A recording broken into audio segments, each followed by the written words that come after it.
Hello കൂട്ടുകാരെ, ഈ വിവാഹിതരായൽ എന്ന സീരിയലിൻ്റെ ഇന്നത്തെ എപ്പിസോഡ് എന്താണെന്ന് നോക്കാം. അതിനു മുൻപ് നിങ്ങൾ ഈ ചാനൽ ആദ്യമായിട്ടാണ് കാണുന്നതെങ്കിൽ സബ്സ്ക്രൈബ് ചെയ്യാൻ മറക്കല്ലേ. ഭവാനി ലക്ഷ്മി പൂജയുടെ അന്ന് അഞ്ജനയെ ഉപദേശിക്കുകയാണ്. നമ്മളുടെ കയ്യിൽ അധികാരം വരണമെങ്കിൽ ഈ സ്വത്തുക്കളെല്ലാം നമ്മളുടേതാവണം. അതായത് നിൻ്റെ വല്യച്ഛൻ്റെയും നിൻ്റെ അമ്മായി സംഗീതയുടെയും സ്വത്തുക്കൾ നമ്മുടെ പേരിലോട്ട് വരണം. അതിന് ഏറ്റവും ഇമ്പോർട്ടൻ്റ് ആണ് ഈ വിവാഹം, അത് നീ മറക്കരുത് എന്ന് പറഞ്ഞ് മകളെ ഉപദേശിക്കുകയാണ്. കൂട്ടത്തിലൊരു കാര്യം കൂടി പറയും. നിന്നോട് വളരെ ഒരുങ്ങിയിട്ട് താഴത്തോട്ട് വരാൻ മുത്തശ്ശി പറഞ്ഞു. കൂട്ടത്തിൽ നീ നമ്മുടെ പരമ്പരാഗത ആഭരണമായ ഈ മാലയും ഈ ലോക്കറ്റും കൂടി ധരിക്കണമെന്ന് പറഞ്ഞ് മാലയും ലോക്കറ്റും അഞ്ജനയ്ക്ക് കൊടുക്കുകയാണ്. അപ്പോൾ അഞ്ജന അത് ആദ്യം തലകുലുക്കി കേൾക്കുന്നുണ്ടെങ്കിലും അവളത് ധരിക്കാൻ തയ്യാറാവുന്നൊന്നുമില്ല. അവൾ ഇങ്ങനെയാണ് പറയുന്നത്, ആ വയസ്സായ മുത്തശ്ശിക്ക് വേണ്ടി ഇപ്പോൾ ഞാനിതൊക്കെ ധരിക്കണോ എന്ന് പറഞ്ഞ് അവളത് ധരിക്കുന്നൊന്നുമില്ല. പിന്നെ നമ്മുടെ ഭൂമി രാവിലെ തന്നെ അച്ഛൻ വാങ്ങി തന്ന സാരിയൊക്കെ കൊടുത്ത് ഒരുങ്ങിയിട്ട് വരികയാണ്. ആ ഭൂമിയെ കണ്ടിട്ട് അച്യുതനും ഭാര്യയും ഷോക്കായിട്ട് നിൽക്കുകയാണ്. എന്തൊരു ഭംഗിയാണ് എൻ്റെ മോളെ കാണാൻ, നോക്കടി എൻ്റെ മോളിപ്പോൾ സിനിമാ നടി പോലെയായില്ലേ, എൻ്റെ സൗന്ദര്യമാണ് എൻ്റെ മോൾക്ക് എന്നൊക്കെ പറഞ്ഞ് അച്യുതൻ ഇങ്ങനെ വീരവാദങ്ങൾ പറഞ്ഞുകൊണ്ടിരിക്കുന്നുണ്ട്. അതിൻ്റെ കൂട്ടത്തിൽ ഭൂമി ചോദിക്കും, അമ്മേ പൂജയ്ക്കുള്ള സാധനങ്ങളൊക്കെ തയ്യാറായോ, ഉണ്ണിയപ്പവും പായസവും ഒക്കെ തയ്യാറായോ എന്ന് ചോദിക്കുകയാണ് ഭൂമി. അപ്പോൾ അച്യുതൻ പറയും, ഞാൻ എല്ലാ സാധനങ്ങളും എടുത്തു വെക്കാം മോളെ എന്ന് പറഞ്ഞ് പായസവും പലഹാരവും ഒക്കെ പാക്ക് ചെയ്തുകൊണ്ടിരിക്കുകയാണ്. അപ്പോൾ ഭൂമി അച്ഛൻ്റെ അടുത്ത് പറയുന്നുണ്ട്, അച്ഛൻ ഇന്ന് പുറത്തേക്കൊന്നും പോകണ്ട, വെയിലൊന്നും കൊള്ളാൻ നിൽക്കണ്ട എന്നൊക്കെ. അപ്പോൾ അച്യുതൻ ഓക്കെ ശരി, ഞാൻ തല കുലുക്കിയിട്ടൊക്കെ കേൾക്കുന്നുണ്ട്. അങ്ങനെ ഭൂമിയോട് പറയുകയാണ് അച്യുതൻ, എൻ്റെ മോളെ കാണാൻ ഇപ്പോൾ എന്തൊരു ഭംഗിയാണ്, മോൾക്ക് ഏത് സിനിമയിൽ അഭിനയിക്കേണ്ടതെന്നൊക്കെ ചോദിക്കുകയാണ് അച്യുതൻ. അപ്പോൾ എനിക്ക് സിനിമ എന്ന് പറഞ്ഞ അവളിങ്ങനെ ആലോചിച്ച് നിൽക്കുമ്പോൾ അമ്മ പറയും, നീ പോയി ആദ്യം നാടകത്തിൽ അഭിനയിക്കുക. അപ്പോൾ അച്യുതൻ പറയും, നാടകത്തിലൊന്നും അഭിനയിക്കേണ്ട, നാടകമൊന്നും വേണ്ട, സിനിമ മതി. അപ്പോൾ നമ്മുടെ അച്യുതൻ്റെ ഭാര്യ പറയും, അതെന്താ നാടകത്തിൽ അഭിനയിച്ച, നാടകം നല്ലതല്ലേ എന്ന് പറഞ്ഞാൽ അവർ ചുമ്മാ വഴക്ക് കൂടാൻ തുടങ്ങും. അപ്പോൾ ഇതേ സമയം അവരുടെ അയൽപ്പക്കത്തുള്ളൊരു ടീം അത് കൂടെ വരുന്നുണ്ടാവും. അവർ ഇവരെക്കുറിച്ചിട്ട് ഇങ്ങനെ പറഞ്ഞുകൊണ്ടിരിക്കുക, ഈ വീട്ടിൽ വാടകയ്ക്കാണ് താമസിക്കുന്നത്, ഇവർ തമ്മിൽ ഒരു പ്രശ്നവുമില്ല, നല്ല ഐക്യത്തിലാണെന്നൊക്കെ പറഞ്ഞുകൊണ്ടിരിക്കുന്ന ആ സമയത്താണ് അച്യുതനും ഭാര്യയും ഈ നാടകത്തിൻ്റെ പേരും പറഞ്ഞ തല്ലൂടുന്നത്. അപ്പോൾ അവരത് കേട്ടിട്ട് ചിരിച്ചു പോവുകയാണ്. അത് കഴിഞ്ഞിട്ട് പിന്നെ നമ്മുടെ സൗഭാഗ്യപുരത്തെ മുത്തശ്ശിയാണ് കാണിക്കുന്നത്. അവിടെ ലക്ഷ്മി പൂജയ്ക്കുള്ള ഒരുക്കങ്ങൾ നടന്നുകൊണ്ടിരിക്കുകയാണ്. അപ്പോൾ നമ്മുടെ കുറേ ആൾക്കാരൊക്കെ അവിടെ വന്നുകൊണ്ടിരിക്കുന്നുണ്ട്. കൂട്ടത്തിൽ നമ്മുടെ അജയിൻ്റെ ഫ്രണ്ട് ആൽഫ്രഡും വന്നിട്ടുണ്ട്. അപ്പോൾ ആൽഫ്രഡ് ചോദിക്കും, മുത്തശ്ശി ഒരു ക്രിസ്ത്യാനി ലക്ഷ്മി പൂജയ്ക്ക് വന്നെന്ന് വിചാരിച്ച് ലക്ഷ്മി ദേവി എങ്ങാനും ഇറങ്ങി പോകുമോ? അപ്പോൾ മുത്തശ്ശി പറയും, ഞാൻ നിങ്ങളുടെ പള്ളിയിൽ കയറി കഴിഞ്ഞാൽ അവിടെയുള്ള ക്രിസ്തുദേവൻ ഇറങ്ങി പോകുമോ? ഇല്ലല്ലോ, ദൈവങ്ങൾ തമ്മിലൊരു പ്രശ്നമില്ല, മനുഷ്യന്മാർ തമ്മിലാണ് പ്രശ്നം, എന്നിട്ടോ ദൈവത്തിൻ്റെ പേര് അങ്ങോട്ട് ഇടുകയും ചെയ്യും എന്നൊക്കെ പറയുകയാണ്. ഇതേ സമയം പൂജയ്ക്കുള്ള പൂജാരി അങ്ങോട്ട് വരികയാണ്. അപ്പോൾ സത്യനാണ് അതിൻ്റെ എല്ലാ കാര്യങ്ങളും മേൽനോട്ടങ്ങളും ഒക്കെ വഹിക്കുന്നത്.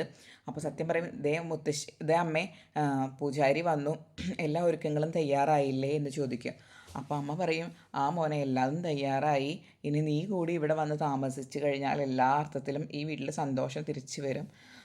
ഇപ്പോൾ നമ്മുടെ വീട്ടിനൊരു പുതുജീവൻ വന്നതുപോലെയുണ്ട് എല്ലാവരും ഇവിടെ ആയപ്പോൾ എന്ന് പറയണം. അപ്പോൾ സത്യൻ അവിടെ നിന്ന് ചിരിക്കുകയാണ്.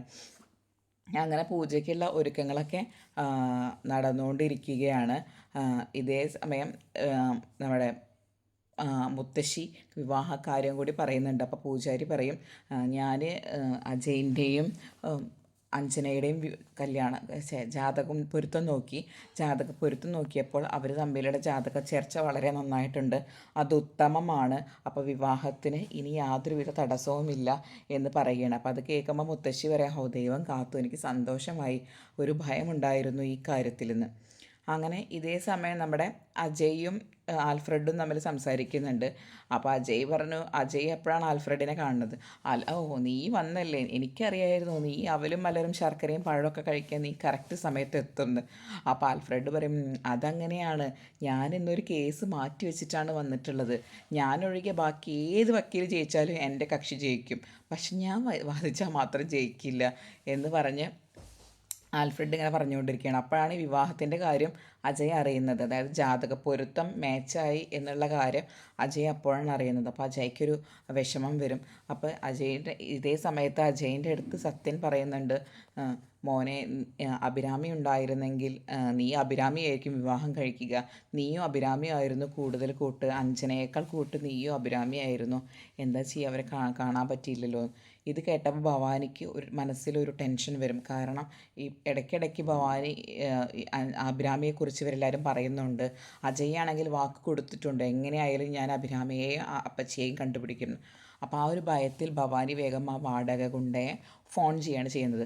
അപ്പോൾ വാടക ഗുണ്ട പറയും, ഞാനിവിടെ അന്വേഷിച്ചു കൊണ്ടിരിക്കുന്നുണ്ട്, അച്യുതൻ്റെ ഫോട്ടോ കാണിച്ചിട്ട് പല സ്ഥലങ്ങളിലായിട്ട് ഞാൻ അന്വേഷിച്ചു കൊണ്ടിരിക്കുന്നുണ്ട്, എന്തെങ്കിലും വിവരം കിട്ടിക്കഴിഞ്ഞാൽ ഞാൻ മാഡത്തിനെ വിളിച്ചു പറയാം. അപ്പോൾ ഭവാനി പറയും, നീ ഒരു കാര്യം ചെയ്യൂ, ഇന്ന് സൗഭാഗ്യപുരത്തേക്ക് വരൂ, ആരും കാണണ്ട, പക്ഷേ എനിക്ക് നിന്നെ ഒന്ന് കാണണം, എനിക്ക് കുറച്ച് കാര്യങ്ങൾ സംസാരിക്കാനുണ്ട് എന്ന് വാടക കൊണ്ടയോട് പറയാണ്. വാടക കൊണ്ട് പറയും, ശരി മാഡം, ഞാനിന്ന് എന്തായാലും വരാം, ആരും കാണാതെ അങ്ങോട്ട് എത്തിക്കോളാം, അവിടെ വന്നതിന് ശേഷം മാഡത്തിനെ വിളിച്ചോളാം. ആ ശരി എന്ന് പറഞ്ഞ് അവർ ഫോൺ കട്ട് ചെയ്യുന്നു. ഇതേ സമയം നമ്മുടെ ഭൂമി പായസമൊക്കെ ആയിട്ട് സൗഭാഗ്യപുരം വീടിൻ്റെ മുന്നിലെത്തി. അപ്പോൾ ലാസ്റ്റ് എന്നുള്ള രീതിയിൽ ഒന്നും കൂടി കൺഫേം ചെയ്യട്ടെ എന്ന് വിചാരിച്ച് പാത്രങ്ങളൊക്കെ തുറന്നു നോക്കിയപ്പോഴാണ് ഒരു ടിൻ പായസം എടുക്കാൻ മറന്നത് അവൾക്ക് ഓർമ്മ വരുന്നത്. അപ്പോൾ അവൾ വേഗം അച്യുതനെ വിളിച്ചിട്ട് പറയും, അച്ഛാ ഒരു പായസത്തിൻ്റെ ടിന്നിക്ക് ഒരു കുഞ്ഞുടപ്പ എടുക്കാൻ മറന്നു ഞാൻ, അമ്മയുടെ കയ്യിൽ അതൊന്ന് കൊടുത്തയക്കും ഒരു ഓട്ടോ വിളിച്ചിട്ട്. അപ്പോൾ അച്യുതൻ പറയും, എന്തിനാ അമ്മയുടെ കയ്യിൽ കൊടുത്തയക്കണേ, ഞാൻ കൊണ്ടുതരില്ലേ, നീ എന്തിനാ ബുദ്ധിമുട്ടുന്നത്, ഞാൻ അങ്ങോട്ട് കൊണ്ടുതരാം. അത് വേണ്ട, അച്ഛൻ കൊണ്ടുവരേണ്ട, അമ്മയുടെ കയ്യിൽ കൊടുത്തയച്ചാൽ മതി എന്നൊക്കെ അവൾ നിർബന്ധം പറയുകയാണ്. അങ്ങനെ അവൾ സൗഭാഗ്യപുരം വീടിൻ്റെ മുന്നിലോട്ട് കയറാൻ നിൽക്കുകയാണ്. അപ്പോൾ ഗേറ്റ് തുറന്നപ്പോൾ തന്നെ അവൾക്ക് ഈ വീടും പരിസരമൊക്കെ നല്ല പരിചയമുള്ളത് പോലെയും അതുപോലെ മനസ്സിലോട്ടൊരു പോസിറ്റീവായിട്ടുള്ളൊരു ചിന്തകൾ അവളുടെ മനസ്സിലോട്ട് വരികയാണ്. കാരണം അവളുടെ ഉള്ളിൽ എവിടെയൊക്കെയോ ഈ വീടിൻ്റെ ഒരു ഓർമ്മകൾ തീർച്ചയായും ഉണ്ടാവുമല്ലോ. അവൾ 2.5 വയസ്സ് വരെ ആ കഴിഞ്ഞ വീടാണല്ലോ. അപ്പോൾ തീർച്ചയായും ആ വീടിൻ്റെ മുന്നിൽ എത്തിയപ്പോൾ തന്നെ ഭൂമിക്ക് ഇങ്ങനെ പലതരത്തിലുള്ള ചിന്തകളും ഒരു സന്തോഷമൊക്കെ വരികയാണ്. എന്നിട്ട് അവളത് മനസ്സിൽ പറയുകയും ചെയ്യും, ഇതാണല്ലേ സൗഭാഗ്യപുരം വീട്, എന്തായാലും കൊള്ളാമെന്ന് പറഞ്ഞ് ആൾ വീട്ടിൻ്റെ അകത്തോട്ട് ഇങ്ങനെ ആ മുറ്റത്തേക്കിട്ട് കയറുകയാണ്. അപ്പോൾ കയറുമ്പോൾ അതാ നമ്മുടെ അജയ് നിന്നിട്ട് ഫോൺ ഇങ്ങനെ ചെയ്യുന്നുണ്ട്. അങ്ങനെ ഫോൺ ചെയ്യുന്ന സമയത്താണ് ഇവൾ വരുന്നത്. അപ്പോൾ ഭൂമിയെ കണ്ടപ്പോൾ, നീ എന്താ ഇവിടെ, നീ ഇവിടെയും വന്നോ, ശല്യം എന്ന് പറയും. അതെ സാറേ, ഞാൻ ഇവിടെ ഈ പ്രസാദത്തിനുള്ള കാര്യങ്ങളൊക്കെ കൊടുക്കാൻ വേണ്ടി വന്നതാ എന്ന് പറയും. എന്നാൽ ശരി, നീ അത് കൊടുത്തിട്ട് വേഗം പോവാൻ നോക്ക് എന്ന് പറയും. അപ്പോൾ അവൾ പറയും, ഞാനൊരു കംപ്ലൈൻറ്റ് കൊടുക്കണം എന്ന് വിചാരിക്കുന്നുണ്ട്, വേറൊന്നുമല്ല, തലച്ചോർ കവർച്ച എന്ന് പറഞ്ഞാൽ എൻ്റെ തലച്ചോറ് ഒരാൾ കവർന്നു. ഞാൻ ഇന്നത്തെ പത്രത്തിലൊരു വാർത്ത കണ്ടു, ആരോഗ്യമന്ത്രിയുടെ മകൻ്റെ മരണം ആത്മഹത്യ തന്നെയാണെന്ന് പോലീസ് ശരിവെച്ചു എന്ന്. അതിന് കാരണങ്ങൾ എന്തൊക്കെയാണെന്ന് നോക്കിയപ്പോൾ അതിൽ ഞാൻ പറഞ്ഞ കാരണങ്ങൾ തന്നെയാണ് എഴുതിയിട്ടുള്ളത്. അപ്പോൾ സാർ എൻ്റെ തലച്ചോറ് കവർന്നിട്ട് ആ കേസ് തെളിയിച്ചു, എന്നിട്ടോ മന്ത്രിമാരെല്ലാം ഇതിന് അനുമോദിച്ചു. കൊള്ളാം സാറേ, ഇതിന് ഞാൻ ഒരു കംപ്ലൈൻറ്റ് കൊടുക്കുമെന്നൊക്കെ പറയുമ്പോൾ അജയ് പറയും, നീ എന്നാ കംപ്ലൈൻറ്റ് കൊടുത്തു, അങ്ങനെ ഇങ്ങനെയൊക്കെ കൊണ്ട് അജയും മറുപടി പറയുന്നുണ്ട്. അപ്പോൾ ഇതെല്ലാം കണ്ടുകൊണ്ട് നമ്മുടെ മോളുടെ നിലയിൽ അഞ്ജന നിൽക്കുന്നുണ്ട്. അഞ്ജന ചോദിക്കും, ഈ അജയിൻ്റെ അടുത്ത് തർക്കിക്കാൻ മാത്രം ധൈര്യമുള്ള ഈ പെൺകുട്ടി ഏതാടോ, ഈ മനസ്സിലാവുന്നില്ലല്ലോ. പിന്നെ അജയും ഭൂമിയല്ലേ ആൾക്കാർ, കണ്ടു കഴിഞ്ഞാൽ അടിയാണല്ലോ, അങ്ങോട്ടും ഇങ്ങോട്ടും പരസ്പരം അടി കൊണ്ട് വർത്താനം പറഞ്ഞ് വഴക്ക് കൂടിയിട്ട് നിൽക്കുകയാണ്. അവസാനം അജയ് പറയും, ഭൂമി നീ പോയിട്ട് ഈ സാധനങ്ങളൊക്കെ കൊടുത്തിട്ട് വേഗം ഇവിടുന്ന് സ്ഥലം കാലിയാക്കാൻ നോക്ക് എന്ന് പറയുകയാണ്. അപ്പോൾ ഭൂമി പറയാം, ശരി, ഞാൻ അതൊക്കെ കൊടുത്തിട്ട് സ്ഥലം കാലിയാക്കാൻ നോക്കിക്കോളാം എന്ന് പറഞ്ഞ് ഭൂമിയും അങ്ങോട്ട് പോവുകയാണ്. ഇത്രയുമാണ് ഇവർ വിവാഹിതരായാൽ എന്ന സീരിയലിൻ്റെ ഇന്നത്തെ എപ്പിസോഡ്. കൂടുതൽ നേരത്തെ ഈ സീരിയലിൻ്റെ വിശേഷങ്ങൾ അറിയാൻ നിങ്ങൾ ആദ്യം ഈ ചാനൽ ഒന്ന് സബ്സ്ക്രൈബ് ചെയ്യുക. വീഡിയോ ഇഷ്ടപ്പെട്ടാൽ ലൈക്കും ചെയ്യുക. താങ്ക്